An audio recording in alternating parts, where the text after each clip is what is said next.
Hi there everyone, this is the lesson on building a team, part of Module 5 of the subject Work Immersion for ICT Animation. In this lesson, we'll be talking about a short introduction of what building a team is, what an organizational chart is, as well as the responsibility assignment chart. So before that, let's start off first with what the team is and how you're going to assemble it. So a team is defined as a group of people who have a role in the same project. So for this one, a team, just like a project, is temporary. So more or less after the project is finished, the team will be dissolved. So these team members are grouped according to different functions of the project. It depends on the complexity of the project as well on what types of groups that would be. It is also possible that within a group of a team, there are even smaller groups. Each individual has a certain role and function and can be assigned certain tasks. So these tasks would usually look into the skills as well as the expertise of that individual, as well as how can they contribute within the entirety of the project. So when we're assembling our team, we have to take into consideration the following. First of all is the availability of resources as well as the competition for scarce resources. So this one is more on looking into your other constraints. So you have your scope, your quality, your cost, and your time. If you want, of course, a team member which has a lot of experience and a lot of knowledge, that would mean that you may need a higher scope and at the same time a higher time.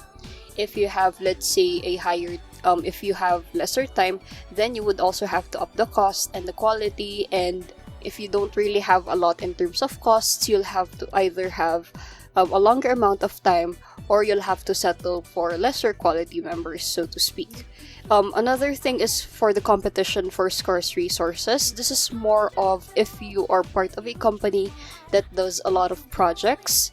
If you have different team members, they are usually parts of other projects. So with that one, you'll have to take into consideration that they are also doing projects outside of the one that you are creating.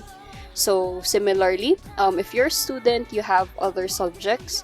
As a team leader, you also have to take into consideration that your teammates also have other projects going on for, let's say, their earth and life science, their entrepreneurship, aside from just their work immersion.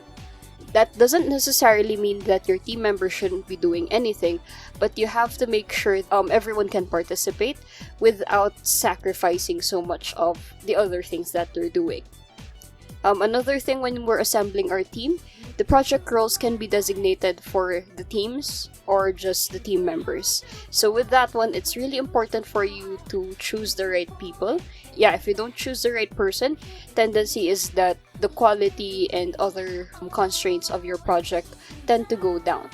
If you are stuck with whatever team members you have, it is recommended that you try to look for their strengths and how can they play to those certain types of strengths with the different functionalities. So with that one, pick based on the skills and abilities that they can do, which can apply to your particular project. So here are the different steps in assembling our team. First of all is, of course, you have to identify your team members. So that would include key people from the affected departments or divisions whose input and support you'll need. This is also why it's important for you to have a stakeholder list.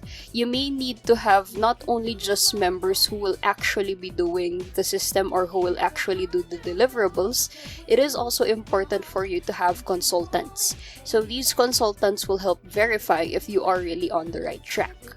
Next one is that you have to scope your resource requirements for the other stages of the project. So it's not just about, let's say, developing the software.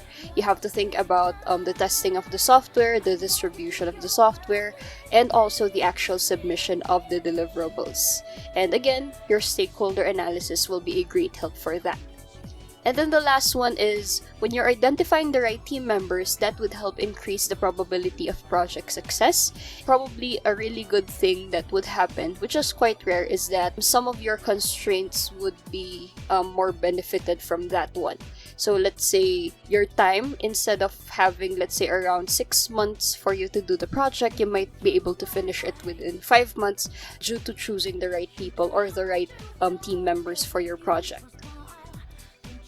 Next one is that for you to educate team members on all aspects of the project. So that includes structure, terminology, scope, relationships with other IT processes, benefits, and other tasks. So this is really important for you to set everyone on the right track. So whenever you're doing a project, it's not just about the same people with the same specializations as you. So let's say if you're going to create, let's say, a game for children, you'll not only have to look into the game aspect, you'll also have to look into the psychological aspect. So how would this game affect the development of the child's mind?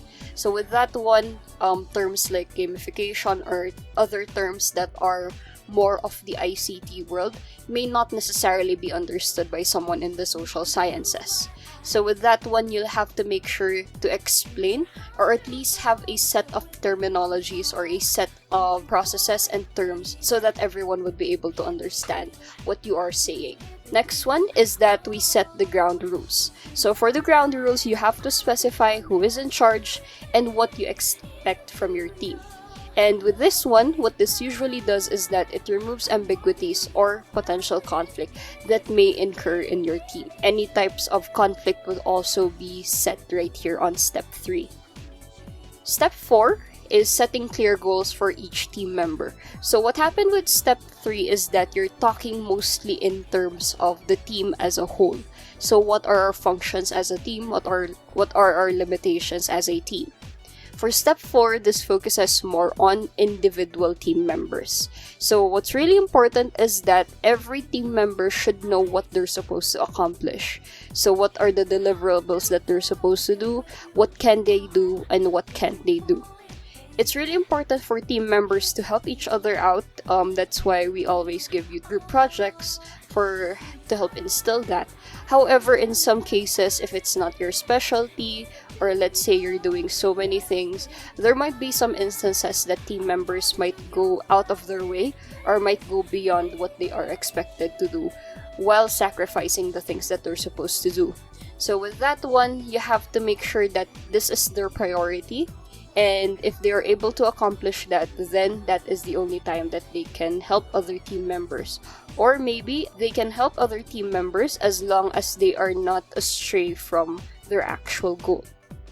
Another thing is that you need to ensure that there are no conflicting schedules or tasks. Particularly, no two people should have, let's say, the same tasks unless it's very complex. So if you have any conflicting schedules or tasks or any type of misinformation or miscommunication, that would incur a lot of issues down the line.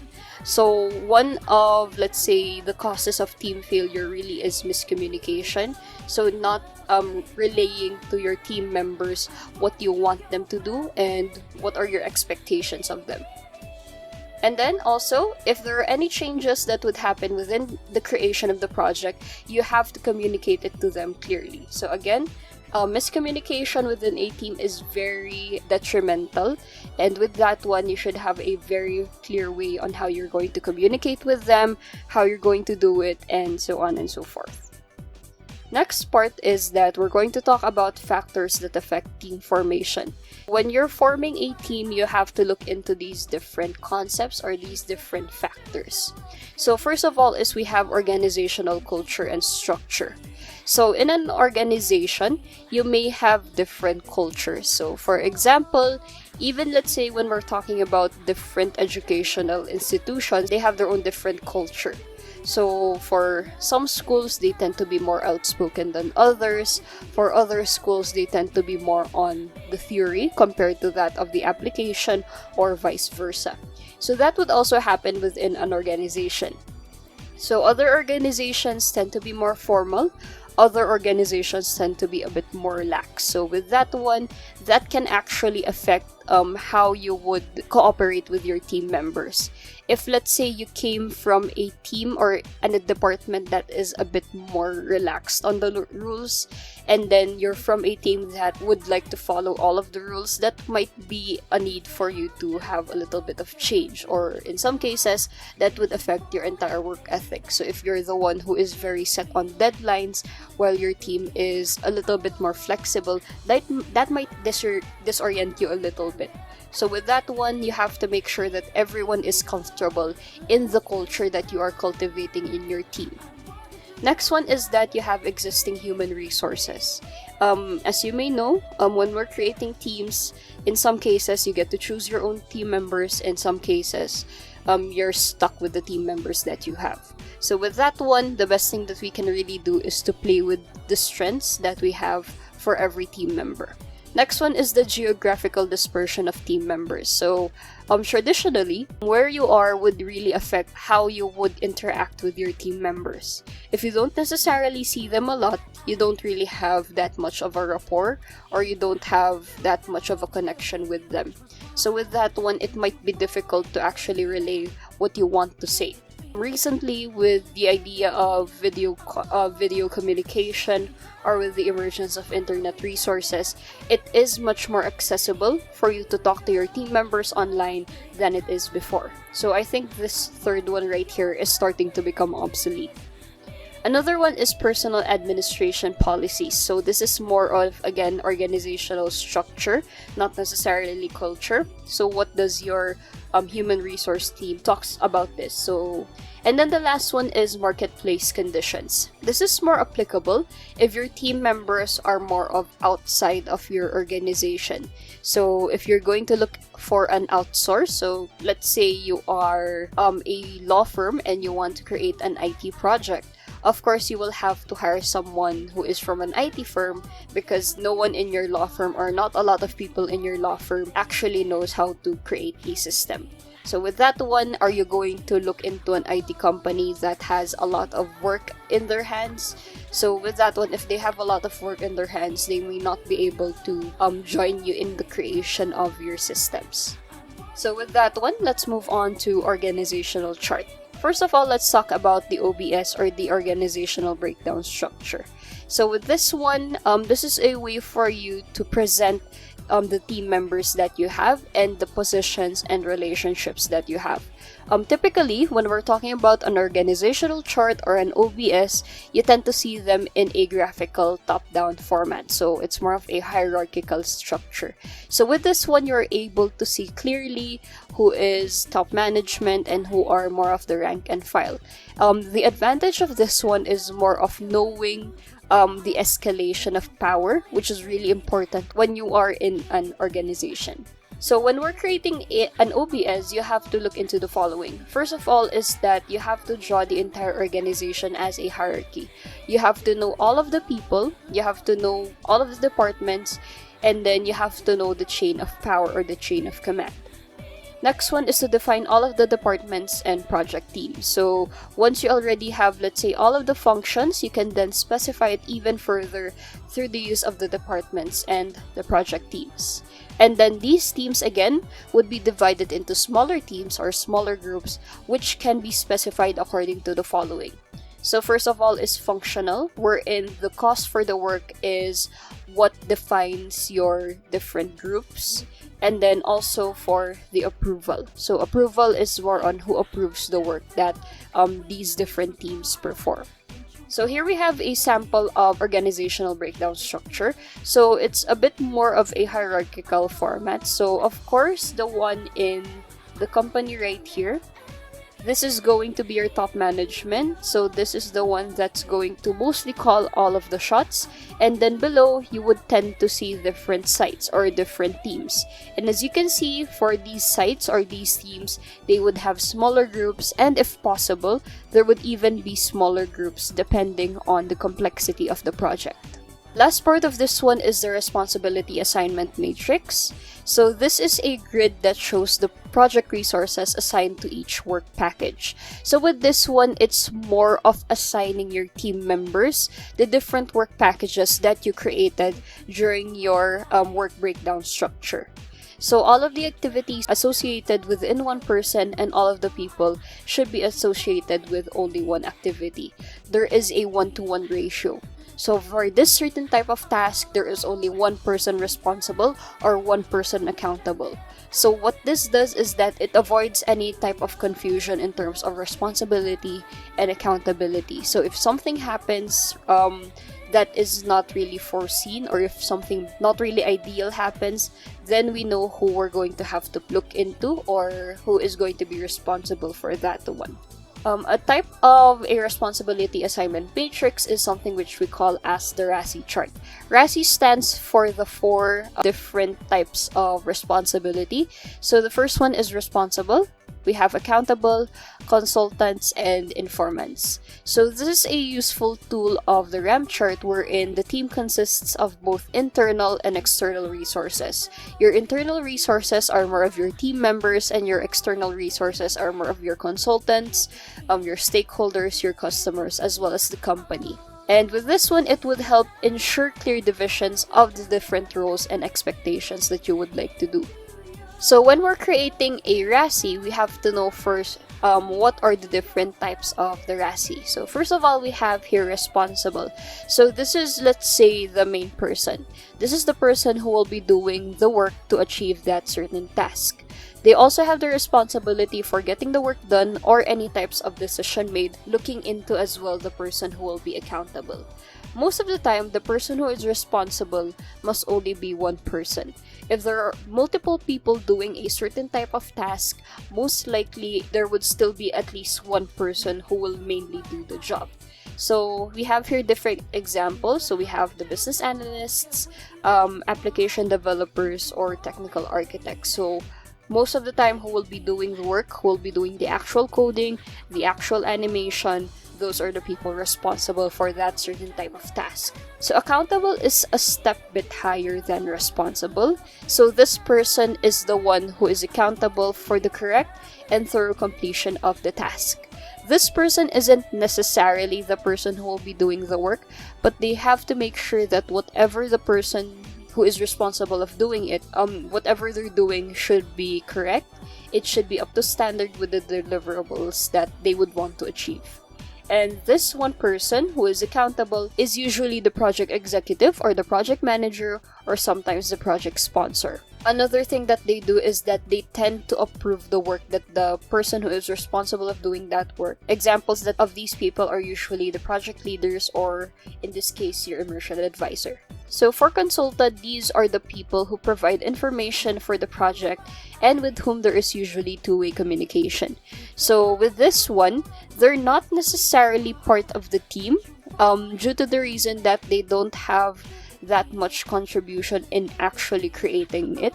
However, the input or the information that they are providing is necessary for the project. Most of the time, they are not really that present, and these consultants usually compose of several people.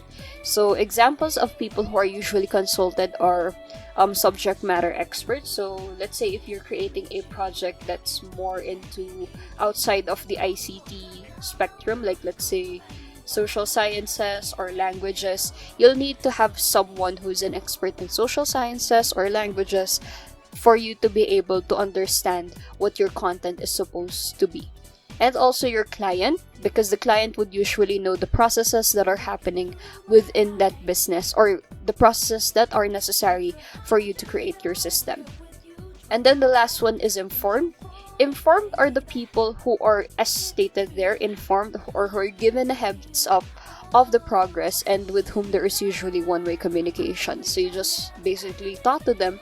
They don't really give any type of feedback. So these are the people from your stakeholder analysis. These are the people who are usually affected by the outcome of the tasks. They need to be kept up to date of what's supposed to happen so that they can mostly adjust to their lifestyle and so on. So these are the different steps of creating a RASI chart. So first of all, you have to identify all of the tasks involved in delivering the project and list them on the left-hand side of the chart in completion order. So the best way for you to do this is to reference your WBS or your work breakdown structure. Depending on the complexity of the project, you have to list down either the project activities or the detailed tasks or both. After that one, you're going to have to identify all of the project roles and list them along on top of the chart. So the project roles, these are the people who are part of the team. Next part is to complete the cells of the chart, identifying who has the responsibility, accountability, who are consulted, and who are informed. Most of the time, we would just look into, we're just going to have the initials. So as you can see right here, we don't really write who is consulted, we just write C, I, A, R, and so on. Other steps that we have to look into while we're doing the RASI chart. First of all, we have to ensure that every task has a role responsible and a role accountable for it. And if you remember, in every single task, there should only be one person who is responsible and only one person who is accountable. In some cases, there are some people who are responsible, but you should have a lead person who is responsible for it. No tasks should have more than one role who is only accountable. There should only be one person who is accountable. Any type of conflicts where there is more than one person accountable should be resolved as early as possible. Also, after you are done with creating the RASI chart, you have to share, discuss, and agree with your stakeholders before actually creating the project or before the execution of the project. Because if this is not approved by all of the stakeholders, there might be someone who you forgot to include, particularly if that person is mostly involved. Most of them tend to be forgotten when we're creating this type of RASI chart. So with that one, please consult as many people as possible when we're creating this type of a chart. So with that one, that ends for building a team. I hope you would understand. If there are any questions, please comment below or ask your subject teachers on their social media accounts. With that one, thank you so much and I hope you stay safe.